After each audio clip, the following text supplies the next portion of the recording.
Sharon, did you let everybody in, right? Yep. Okay, because I'll give it order so that stakeholders can figure out when they need to pay attention. Okay, we're live. Hello.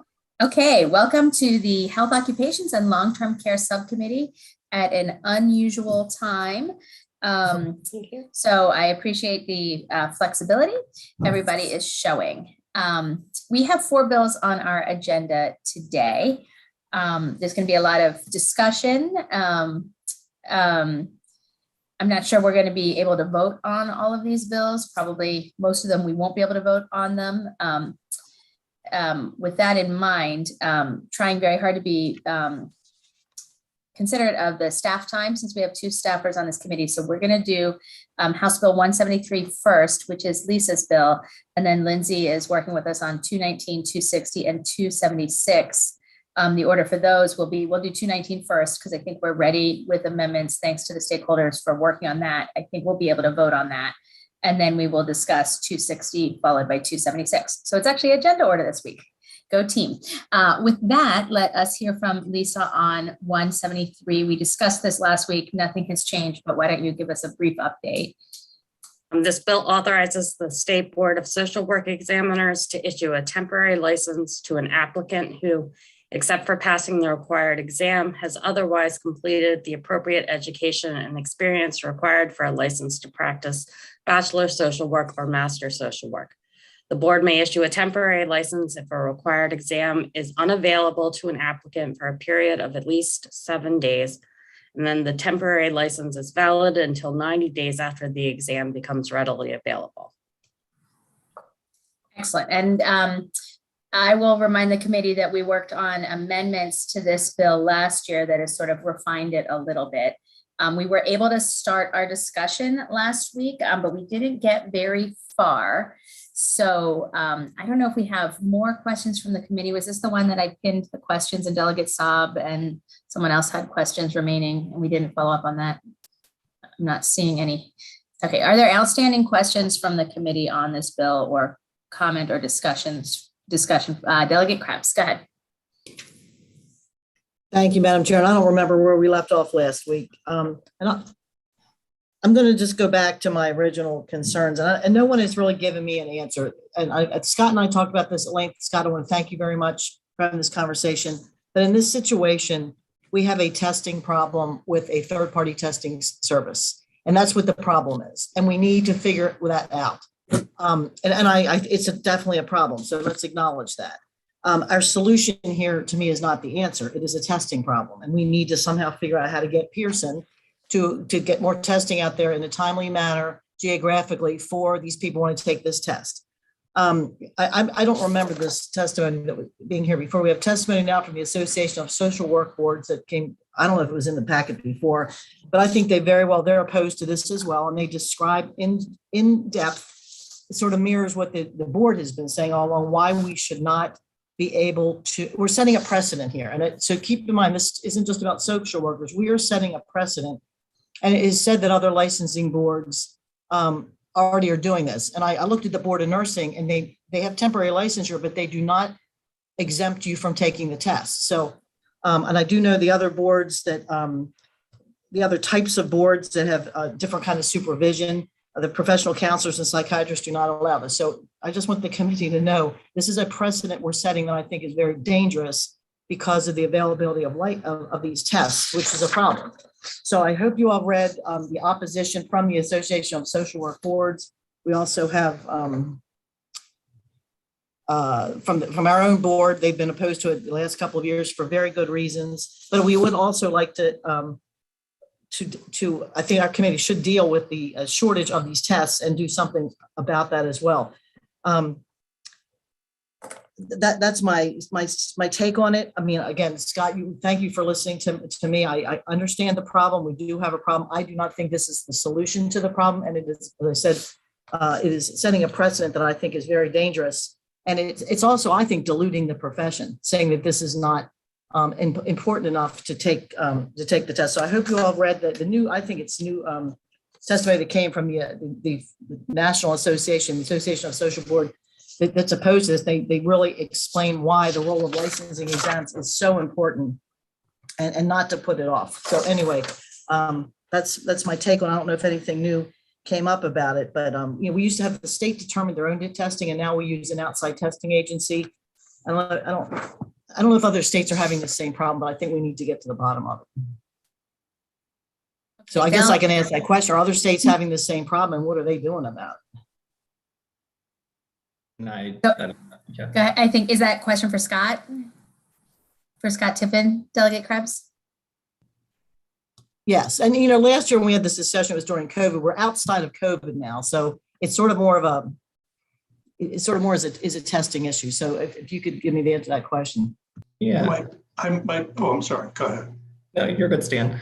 So I know Dean Schaefer is also here from the university. She may have thoughts too, but our understanding from talking to other states is that yes, this was a problem elsewhere as well. I mean, Pearson completely closed. There are states that allow temporary licenses for social workers. And then even during the pandemic, there were a couple states that had either emergency orders or emergency legislation that did allow for some temporary practice as well. But yes, this was a problem everywhere. I, don't disagree with you that the exam is important. I just don't know how we fix it. I think there's a lot of benefits to having a national exam.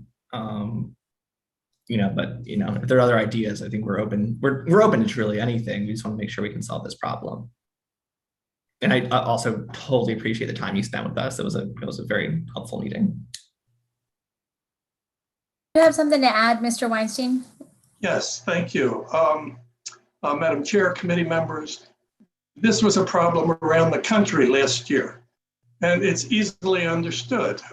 Suddenly all states were setting up requirements for testing, social distancing, masks, and some, and the testing company didn't know how to comply with all of them. But what it did is, in terms of social distancing alone, meant you couldn't have the same number of applicants in a room.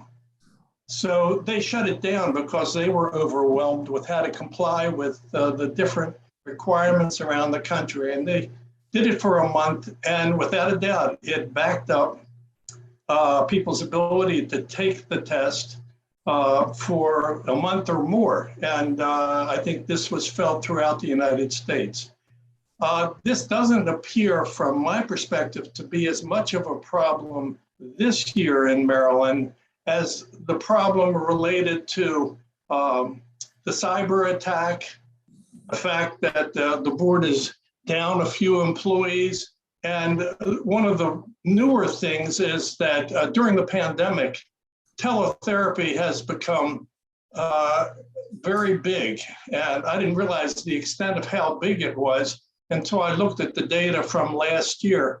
And we generally have 2,000 social workers from Maryland take the exam.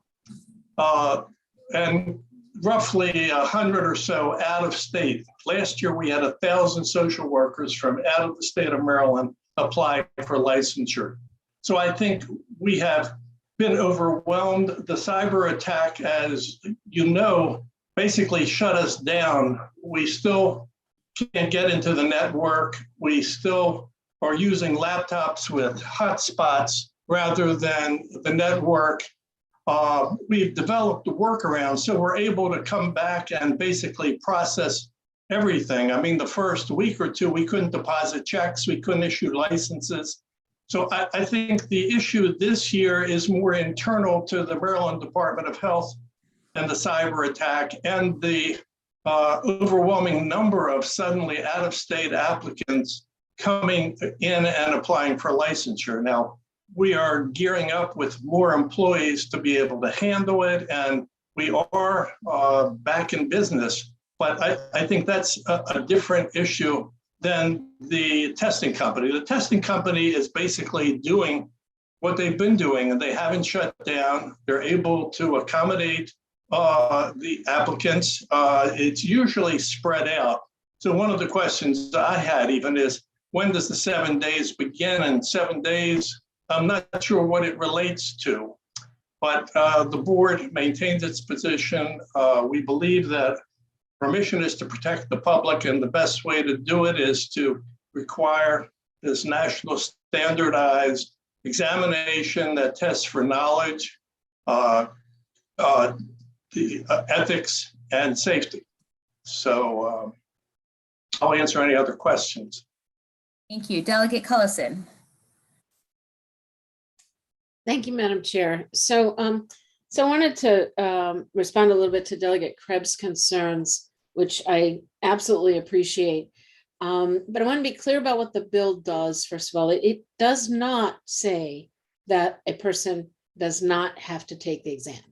So there's nothing in the bill that says the person is not required to take the exam in order to be ultimately be licensed in the state. So that, I wanted to be clear about that. It is enabling so that the board would only use it if it absolutely needed to, and if we came upon a situation where the testing company, and you're right, Delegate, it is the testing company, and Mr. Weinstein just explained why they were holding up, that they were having the problems.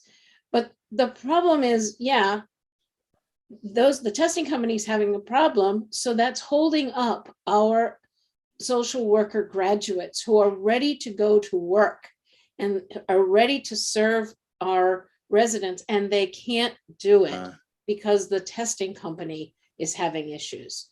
So all this bill does is say, should this situation arise, then these folks would be able to practice until they had the opportunity to take the test. It's time limited, so you can't do this forever.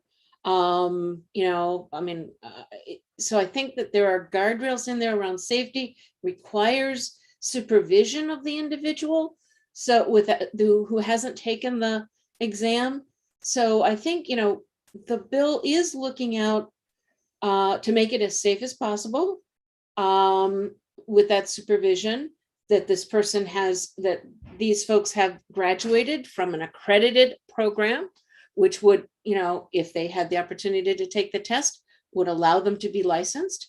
And I contend that in this short period of time before they can take the license, they're going to be learning from the person they're being supervised by. So this is an additional learning opportunity. So I just want to be, clear, we're not changing the world here on this one. We're giving the board a tool it might need at some point in the way that we did under COVID. And with the cyber attack is a perfect example of why something like this might be needed, because these are happening more and more frequently. So we need to have contingencies in place so that we can continue to serve our residents. Thank you, Madam Chair. Absolutely. Delegate Bandari. Yeah, thank you, Madam Chair. It's a follow-up question to Delegate Collusion. Absolutely, the board president, Stanley, you have a concern about the safety, and there will be the supervision. And we have a workforce shortage. In the meantime, hospital employs social workers to support the needs of behavioral health patients, assist with case management, care coordination, and more. Would you like to respond to Delegate Collusion question? I would love to find out where is the solution. On the one hand, we have the workforce shortage. On the other hand, we have the qualified graduates who finish everything except only the test, and they will be under supervision, and it is not permanent. And there are still the test issues and so many going on. Would you mind sharing your knowledge here? And before that question was for Mr. Weinstein, right? Delegate Bandari? Yes. So I would just add to that my question I had written down, which is everything the Delegate Bandari said. And on top of that, sort of under the governor's current emergency order, nursing graduates are working under supervision in this same way, right, without taking their tests. So I just want to note that that is also happening. Thank you. Well, let me clarify. The supervision is not unique to those who are not taking the exam. This was not put in because we're making up for the fact that they haven't taken the exam. The board has required 2 years of supervision minimum because we believe that coming out of school, you still don't possess the experience to have independent practice. And the supervision, as I said, at least for clinical social work, and the majority of the graduates are clinical social workers, are practicing behind closed doors, and the supervision is, there's a distance of a couple days to a week between the time of the event and the time they see a supervisor. And our data shows that roughly 20%, and some years it's been more, some years it's been less, do not pass it, do not meet that minimum standard. So if we go just by the numbers, we're talking about potentially 1,500 social workers who haven't met the minimum standard for safety, knowledge, and ethics. And that's really the basis of our concern. Delegate Bagnell. Thank you, Madam Chair. I just wanted to raise 2 points for discussion. One, I'm going to address to Mr. Weinstein, and one I'm going to address to Mr. Tippin. So, Mr. Weinstein, I know that you have raised the concern that the supervisory the supervision is a different model than some other professions. But my question is that model required in statute? Is it required in regs? Is that a determination by the board?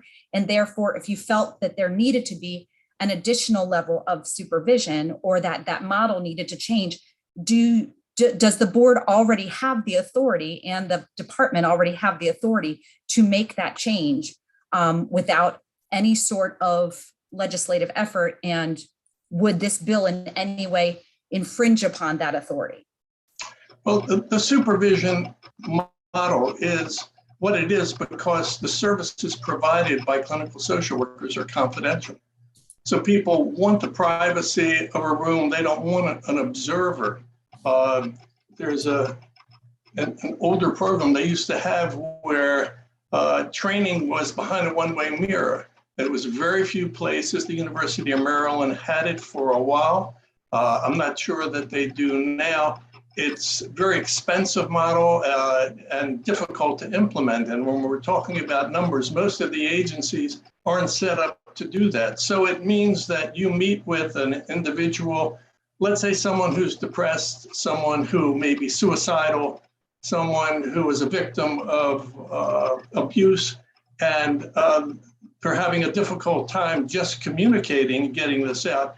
They would not, we feel that an observing supervisor in the room would actually damage the kind of services provided. So the model we've had is generally an hour a week, but it's at a different time, and it's just the supervisor and the social worker. So I don't see how we can change it without impacting the confidentiality and the traditional services provided. Thank you. I appreciate that. And Mr. Tiffin, if you could just speak to, we had a conversation about the different sort of levels of social work and what a graduate who was getting a temporary licensure under this bill, what their sort of scope of practice, what their reasonable expectation for service would be. If you could just sort of enlighten our committee so that we can have that conversation. Thank you. For sure. So when we drafted this bill the very first time, it was drafted in a way that included all social workers. Based on feedback from a lot of stakeholders, including the Licensed Clinical Social Worker Association, we deliberately narrowed it to licensed bachelor social workers and licensed master social workers. So these are social workers that, as Stan said, would be required to be supervised by a higher level social worker, no matter what, for at least 2 years. And yes, the master's level social worker could be providing therapy, again, under supervision, under current law. But these two types of social workers work in a large variety of places. That's, your child welfare agencies, or as Delegate Bhandari said, they may be coordinating care at a hospital. These are just core kind of case management type social workers that are providing a whole plethora of services beyond just therapy services. We spoke to the Clinical Social Work Association. I think there should be a letter in your packet. They support this bill because they recognize that if these entry-level social workers are held up even for a month, that means they're being taken away from their core duties, which is much more clinically focused. And on the supervision part, I just want to point out again, I think we talked about this before. So, my training is social work. I have an MSW. I'm not licensed, so I can't claim to be a social worker. But when I was a clinical student, I provided therapy services under the same terms of supervision that Stan already described. And essentially the position of the board is that was safe for me to provide those services as a student. But the day after I graduated, it was unsafe for me to do so unless I had passed this exam. And so that's kind of the thing that I don't fully understand. So I just want to kind of throw that out there. I hope that helps answer the question. It does. Thank you.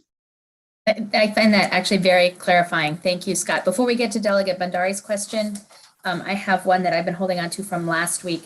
I have heard from different stakeholders, different things, and I just want clarity. Is there anyone else who does counseling or behavioral health that has a temporary license? Do we know that? Do we know the answer to that? So in Maryland, the way the current statutes are written, I think probably what we would consider core behavioral health services, no, I don't think we have a temporary licensure structure set up. The Board of Professional Counseling does have the ability to waive the exam for someone who's licensed in another state. But, I think when we talk about core behavioral health services, no. But, I don't believe there's anything exceptional about these services. There's a variety of somatic care providers who can provide services without the exam. And as I said, some other states are moving towards temporary licenses for social work as well. Okay, so while we have the somatic providers that can do this in different circumstances, this would be the first behavioral health provider that we would be doing this for. That doesn't mean we can't do it. Just, it's true when we hear that statement is accurate. Yes, I would say some of these somatic providers do work with behavioral health clients. Like, for example, I know OTs kind of feel they blur the line between behavioral health needs and somatic health needs. We work with them in a lot of stuff. And so I think, and they have a temporary license. And I think they would say they're in this kind of weird middle space between behavioral and somatic sometimes. So I'll just throw that out there. Delegate Bhandari. Yeah, thank you, Madam Chair. I do respect Mr. Weinstein's position here.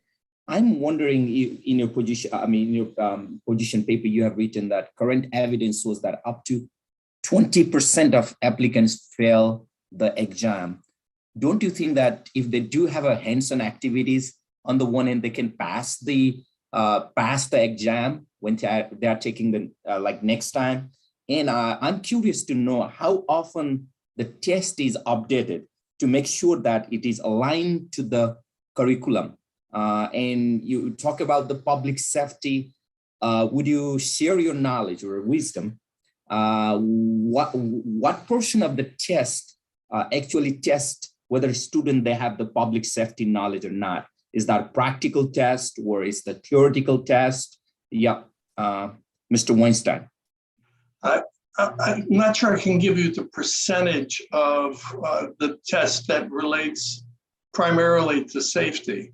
But I think the test is a national test because they study and develop it about every 5 years. Well, there are different editions of the test right now, but every 5 years they study roughly 5,000 entry-level social workers to measure this, and they have teams of people who study the results to determine if there's a cultural bias or other problems. And it's very sophisticated. It meets all the national standards of testing requirements for all professions that they test. And this company is one of the most experienced testing companies in the country. But I can't give a breakdown just of what is safety and what is ethics and what is just scope of practice kinds of stuff. But it is constantly being redone so that it does stay current and stays current with what the practice is today, because that's also true that we're in a changing environment. We're providing services, social workers are providing services with police that 10 years ago, it was never heard of that social workers would be dealing with the mental health and domestic problems with the police to try and divert attention away from a criminal justice system. So it's constantly changing, and so the test changes. And I hope that's what I can tell you about it. I can ask the testing company if there is a percentage that they generally try and use, but I don't know of any. Madam Chair, if I can, yeah. The only reason why I asked that question is you have emphasized that interest of public safety. And I would love to hear, don't you think that that 20% of applicants who fail the exam will be benefited once they would have hands-on activities? Because of coronavirus, they might have missed those hands-on activities as well. Don't you believe that? Well, you know, all experiences generally are good if they're supervised. Yes, I mean, I see the benefit of some in the practice, but there's also the risk. There's a risk of not proceeding properly with high-risk patients. And I think social workers, as I had mentioned, I think previously, are the largest provider of mental health services in the state of Maryland. We have, of the 17,000 social workers, roughly 10,000 are licensed as clinical social workers. So I think it's important that we pay attention to how prepared and how safe they are for that first interaction, because the risk is you're doing something wrong, you may exacerbate a situation or may overlook something. It's difficult work to begin with when you're working with high-risk individuals, and that's why we pay attention to it, and we are concerned about safety. Thank you. There is a supervisor as well. Yeah, thank you. Yes. Before we go to Delegate Krebs' question, that line of questioning brought me to a whole bunch of other questions. So I'm sorry, Delegate Krebs, let me ask mine before I forget, and then I will go to you. I'm thinking about what Mr. Tiffin said, that as a graduate student, he was able to provide counseling services under supervision. But as soon as he graduated, under this current law, he is not able to unless he's passed the test. Is that accurate as you understand it? Yes. Okay. Yes, but let me say that students are placed in selected field placements. Not every place has social workers or are qualified. The school does a good job trying to determine where are the agencies that will oversee the practice and provide the supervision.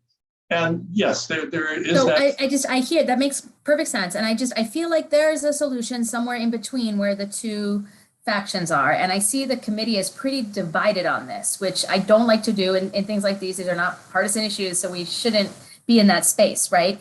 But I'm just wondering, you know, I'm looking at what sort of the approach that the administration has taken, which is sort of labeling graduates as sort of a different category, right? And they haven't taken their test yet and they're graduates. Obviously, under the current proposal, the board has complete authority to regulate however and make it as narrow or broad or utilize it however as possible. It's voluntary completely. But I'm just wondering if there's some sort of language change that would enable you to feel more comfortable with a program that was designed to sort of solve for the problem that we've identified, right? Like, I guess my question to you, and after we hear from Delegate Krebs, we're going to put a pin in this because we've taken a half an hour. We're coming back to this subcommittee in 2 weeks. We're going to have the governor's or the administration healthcare heroes bill, which deals with this issue across the boards and does talk about expedited and temporary licensure. We're going to have a number of other workforce bills, potentially Delegate Krebs' bill, which is cross-filed with Senator Kagan. I don't really know what we're going to have at that point, but we're going to try and have all of the bills that deal with boards and licensure and this big picture question of how it applies to different boards and continue this discussion. And I would like for the stakeholders to be at a place where we can get everybody on board with some answer to the problem that Delegate Cullison identified, which is sometimes in the case of medical COVID type emergency, but sometimes in the case of a cyber attack and other situations that we might not know of yet. So I guess my question is, and then we'll get to Delegate Krebs' question, can we work on some sort of solution that acknowledges exactly what you just said and what Mr. Tiffin said, which is students are able to do this in a controlled way under certain circumstances, and then they sort of fall off a cliff.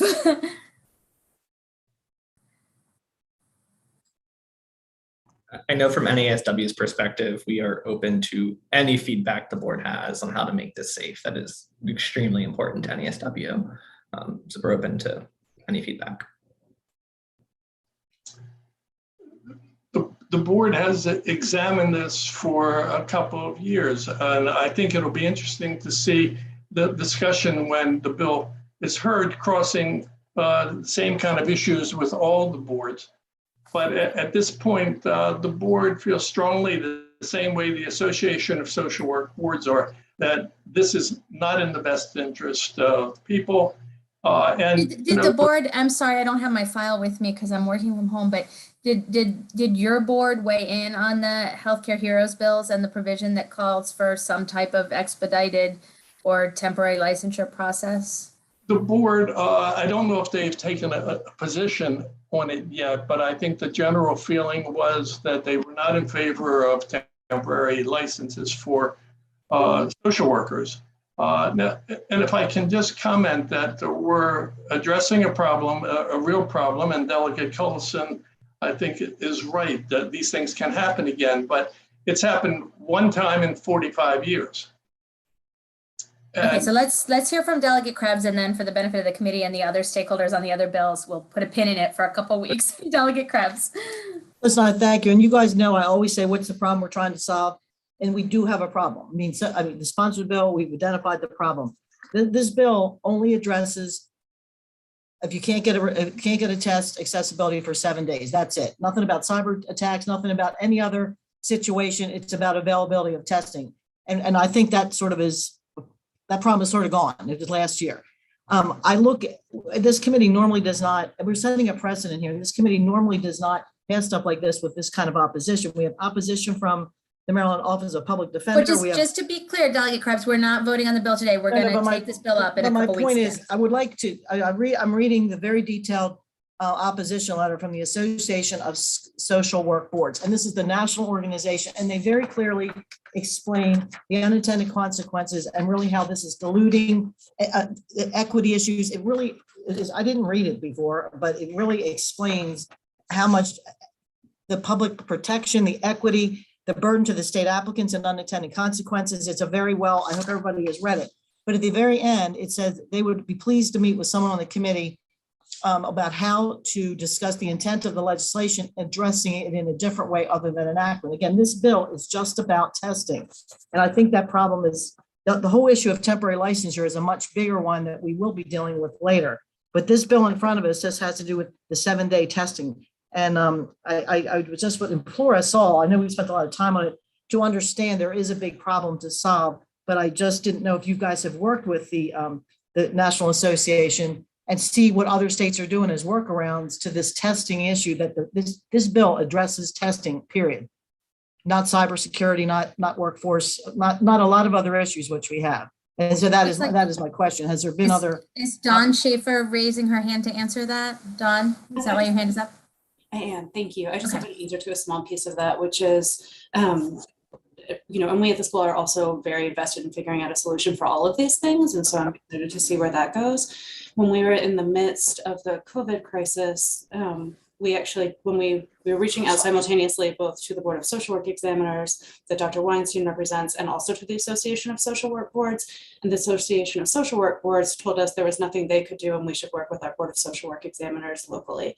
So it really ended up to be in this just catch-22 that we couldn't find any way forward at all. When we went to the governor, same, that he had said, go back to your board. And so this was really brought forward as a way to be able to have that as a tool. Thank you. That's actually very helpful as well. So thank you for that. And we will continue this discussion, and I continue to implore the stakeholders to see if there's any language changes. I think we've identified the problem. I think there's consensus among all the committee members that there's a problem. I think we would like to find a way to solve that problem this session. So hopefully we can move forward when we discuss in larger context the other issues around temporary licensure we'll be discussing in a couple of weeks. With that, let us move on to House Bill 219, which is the dental hygienist consultation requirements, healthcare practitioners. I believe committee members have a new amendment in their packet. Is that right? Let's hear from Lindsay. She can tell us. Yes, so I apologize. A few different versions of this amendment went around. If you look in your emails for reprint, it's timestamped at the top, 2:25 p.m. today is the amendment that you should be looking at. And the differences from for this amendment from the prior one that you've received, at the bottom of page 1, the language relating to, for lack of a better term, public facilities, clarifies that a dental hygienist has to consult with a supervising dentist or the patient's dentist and the treating physician, registered nurse practitioner, certified nurse midwife, or licensed certified midwife. And this is before proceeding with treatment if there's a change in the patient's medical condition. It takes out the language of medical history. Then if you look at page 3 of the reprint, where it's talking about dental hygienists working in long-term care facilities and clinical offices, it's that the dental hygienist would consult with the supervising dentist and the treating physician, registered nurse practitioner, certified nurse midwife, or licensed certified midwife. And this is again for proceeding with treatment if there's a change in or concerns about a patient's medical condition. Excellent. So do we have stakeholders here on this bill? I saw Caitlin. Is Scott's here? Dan's here too. Dan is here too. Excellent. So who shall we hear from? Hi, Charles.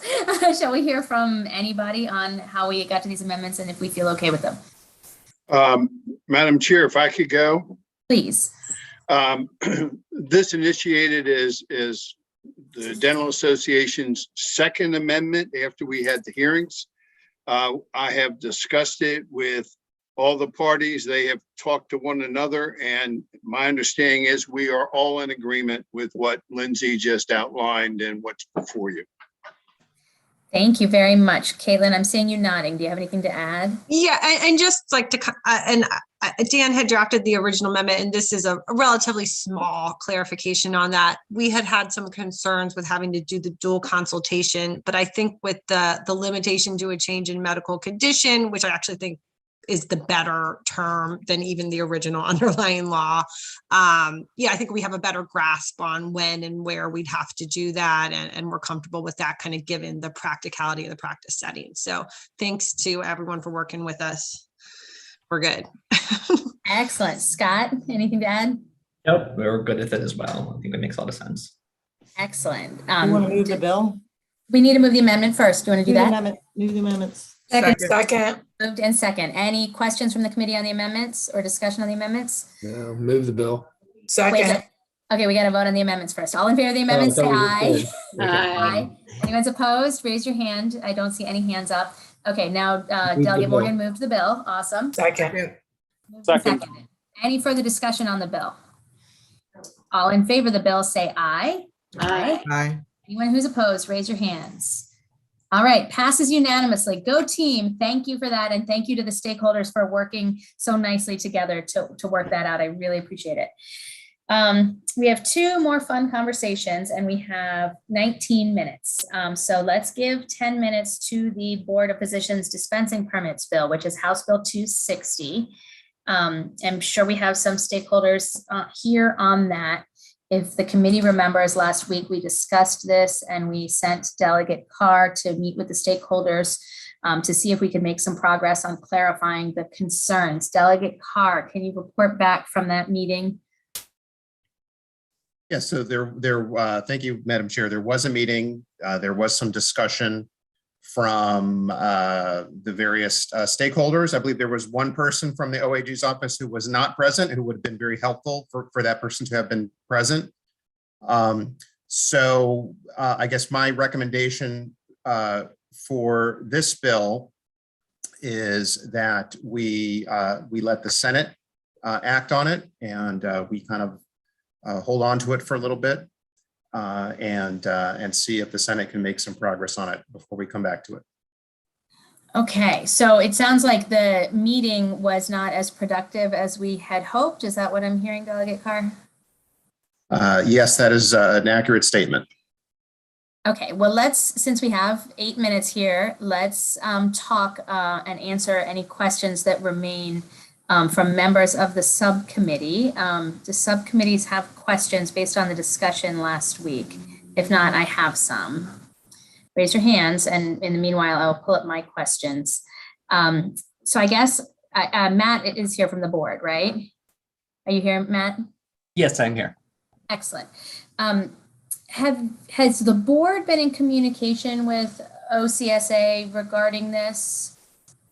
We have. We've been in communication with OCSA actually for the past year discussing this. So we've run this. We ran this proposal by them prior to even beginning to draft language. They also, had multiple opportunities to comment during the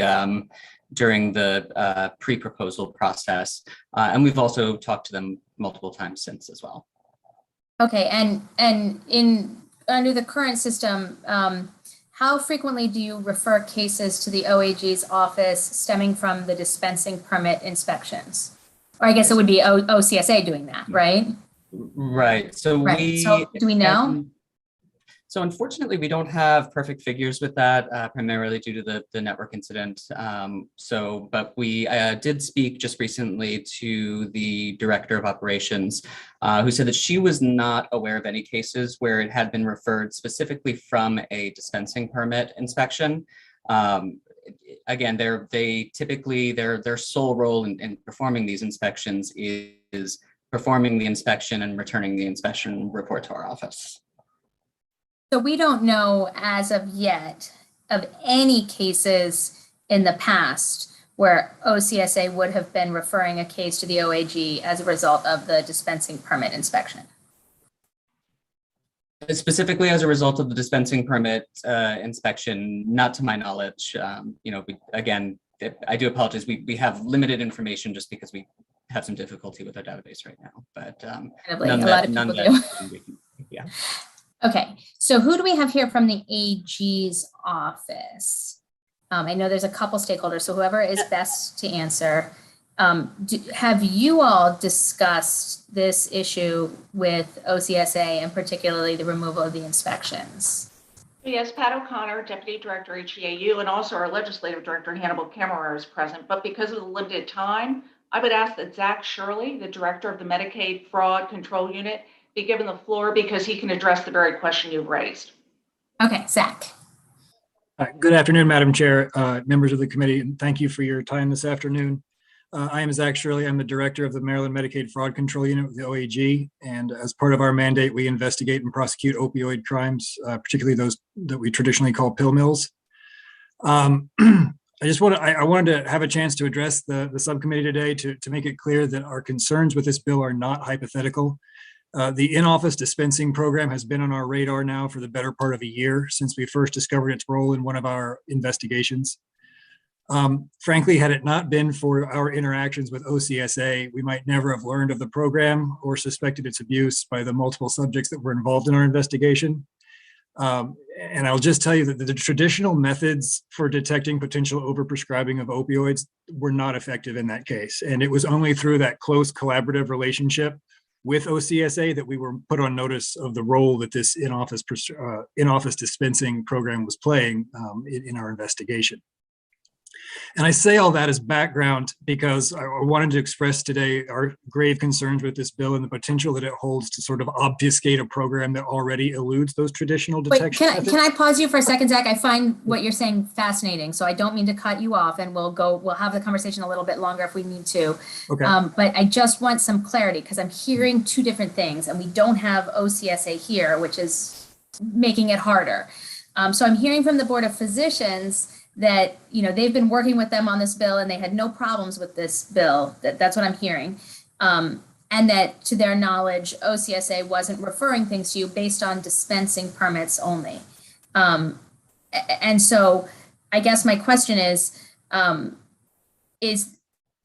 hearing now of a situation where OCSA was working with you. Maybe it wasn't based on a dispensing permit only.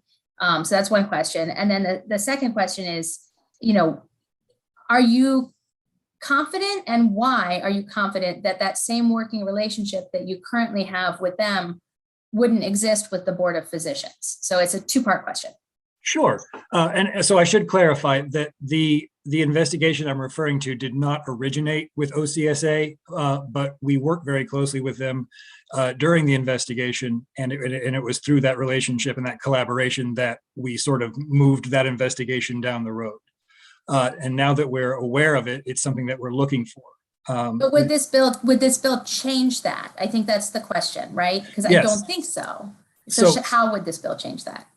So what we're concerned about is that we really are still in the incipient stages of figuring out how to detect abuse that we now have reason to suspect is going on in more than one location with this in-office dispensing program.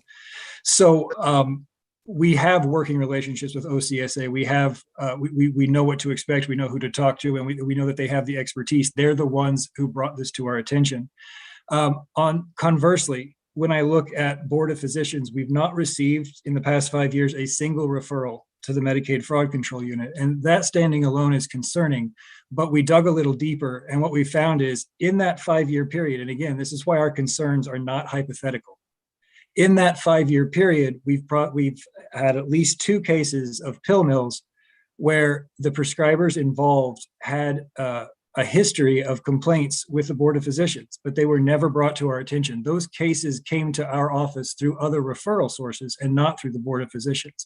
So we're very much concerned. I'm so interested in this because it sounds like we're just somewhat like the last bill, identifying a much bigger problem than this bill was intended to address. So if I'm hearing you don't have the relationship that you need right now with the Board of Physicians, and you want to see that improved, whether this bill moves or not, that's a problem that needs to be solved. So let me direct that to the Board of Physicians. I guess, Matt, can you give us some more information on that and maybe what could be changed, how you think it's working, and what could be changed? Sure. And, you know, I want to preface this by saying that, you know, we, similar to your office, we also have concerns with how the dispensing permit process works for physicians, and that is part of why we're putting in this legislation. It's because we felt that under the current process, the oversight is insufficient. And I think that is kind of the key thing that is getting missed here.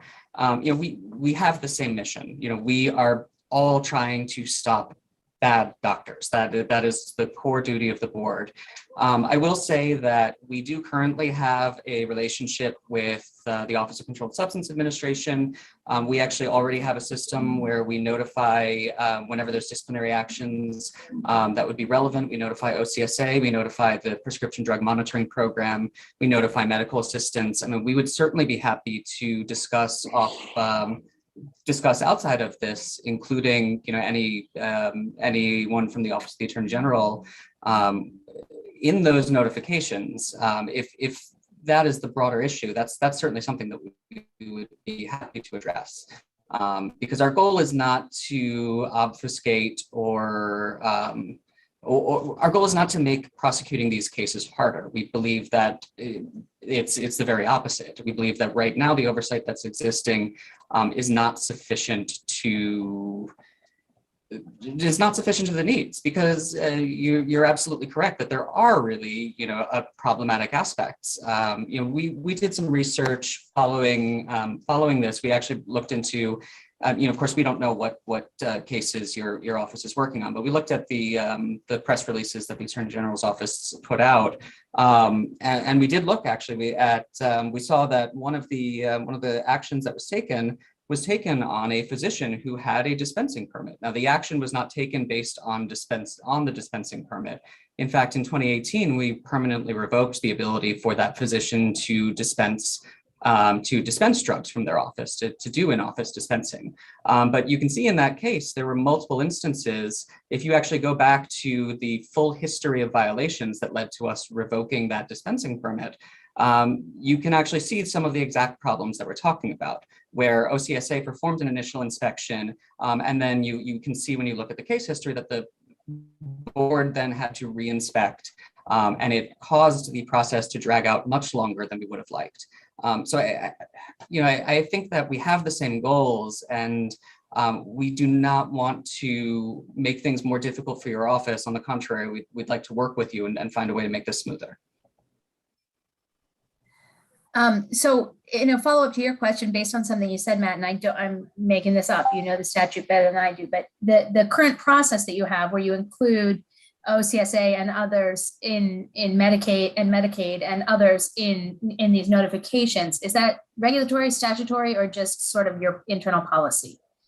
That's just an internal policy. Let's hear from Delegate Krebs. No, I'm trying to get my arms around this. So I think we've all agreed that maybe the current oversight is not is insufficient and maybe needs to be improved. That's why the bill is here. And I support the premise of the bill, but I understand some of the concerns. But I'm not sure the amendment. Sorry, I accidentally hit the button. The amended bill that we're looking from, I'd like to ask Mr. Shirley, I don't know if you've read it, and are you okay with those amendments, or can you recommend, so you talked about reporting and notifications. Is there things that we could put in this amended bill to make sure that you are part of this process with the Board of Physicians? And would it be helpful to put some type of sunset in this 3 years from now or whatever, so we could see how this is all working and make sure that there is better communication? Because it doesn't seem like the current situation is ideal. So that I guess I'm trying to figure out how can we strengthen what we have in front of us? Because I think we're all on the same page as where we want to get to. And I appreciate your concerns, but I think we'd like to figure out a different way to get to your concerns. So I have reviewed the amendments, and I don't feel like there is a way. I don't feel like the amendments really address the systemic problem that I'm talking about today, where we just don't have the relationship with the Board of Physicians. We're not getting the referrals. Now, I want to be clear that just like Matt said, we're also happy to work collaboratively and to find a way for there to be a more robust system. But I think that passing the bill and then addressing the relationship sort of puts the cart before the horse. I think what we need to do is establish that relationship and figure out how it's going to work between our agencies so that this oversight is robust and results in criminal prosecution where appropriate.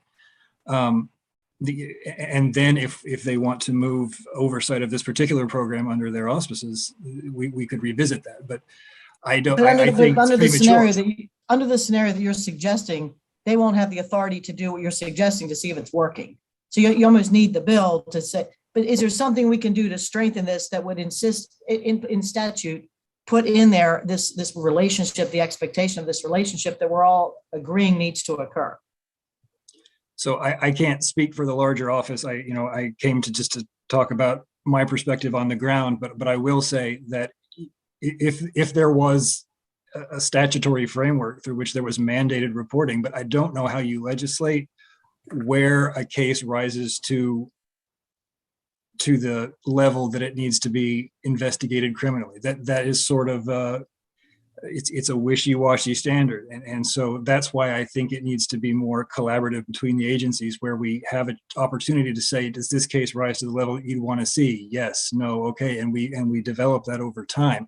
I think it's hard to legislate a hard standard for what constitutes needing a criminal investigation or not. And I agree with you that it's true no matter who you're doing it with, the current people, OCSA or the Board of Physicians, but I'd like to figure out if there's something in here to strengthen this to make you happy. Thank you, Delegate Krebs. Delegate Bandari. Thank you, Madam Chair. I'm wondering, I believe the Office of Controlled Substance Administration, OCSA, do not collect the evidence for the board, right? During the inspection process. What happens when findings occur that might represent a violation of the Medical Practice Act? How does it work?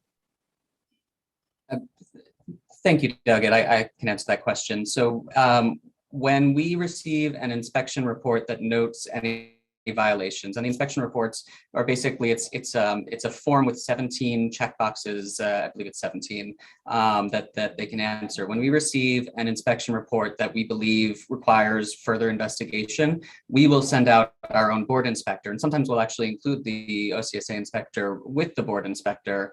But we will actually send out our own board inspector to re-inspect the premises and collect evidence. And that's how we end up moving forward with the cases. Thank you. Excellent. I think Dana Kaufman is here and has something to add. Yes, thank you, Chair Kelly. I also just wanted to point out that Section 14411M of the code right now does say, and this is a mandate, not an authorization. It says if the board or a disciplinary panel determines that the information contained in a record concerns possible criminal activity, the board or the disciplinary panel shall disclose the information to a law enforcement or prosecutorial official. So the Board of Physicians does have that mandate to report any possible criminal activity. Yeah, I was actually looking at that as well and trying to see where the space might be between that, which already exists, and what Mr. Shirley is sort of looking for, which is really appears to be relationship building, trust building, that law is being followed. So I think that's kind of the space that we're in, and I tend to agree with Delegate Krebs that we can't get there until we change the process. That's my personal opinion on this. Anything else from the committee? I see that it is 4:58. Any of the other stakeholders in this discussion want one more bite at the apple for this week's discussion, using up our last minute, or is everyone, is it, speak up, speak now. If you have to. Go ahead. I'm sorry, and there's actually one other thing that I was hoping to address, just because we did, following the meeting last week, we had some concerns. We haven't really discussed them, some concerns regarding the inadmissibility of evidence under 14410. And I know there was some disagreement regarding whether or not 14410C was an adequate exemption, because 14410C allows for any medical or hospital record that is subpoenaed that would otherwise be admissible for evidence to still be admissible. We actually did check our records. And again, I apologize that this is not super robust because this was stored on our network that we no longer have access to, but we did check the physical files going back the last couple of years. We have gotten, and in all cases, we have complied with subpoena requests for records. And that has included multiple subpoena requests from the Office of the Attorney General. It's also included 12 subpoena requests from the courts, 3 from the DEA, 8 from other federal agencies. And in all cases, we have complied with those subpoena requests and produced records. We've never attempted to use 14410 we've never denied a subpoena request under the grounds of 14410. And it is our understanding, and from our discussion with counsel, that those, as long as those are still admissible, as long as those would otherwise be admissible in evidence, those records would still be admissible in evidence, those hospital and medical records.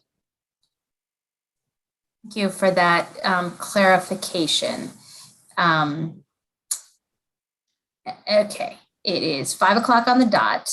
We will take this bill up again and continue the conversation. And to Delegate Carr's point, I know the Senate is also considering this bill as well. So hopefully we make some progress in the next week. Thank you all so much. We're going to adjourn, and I will see everybody at this regular scheduled time next week on Thursdays. Thank you.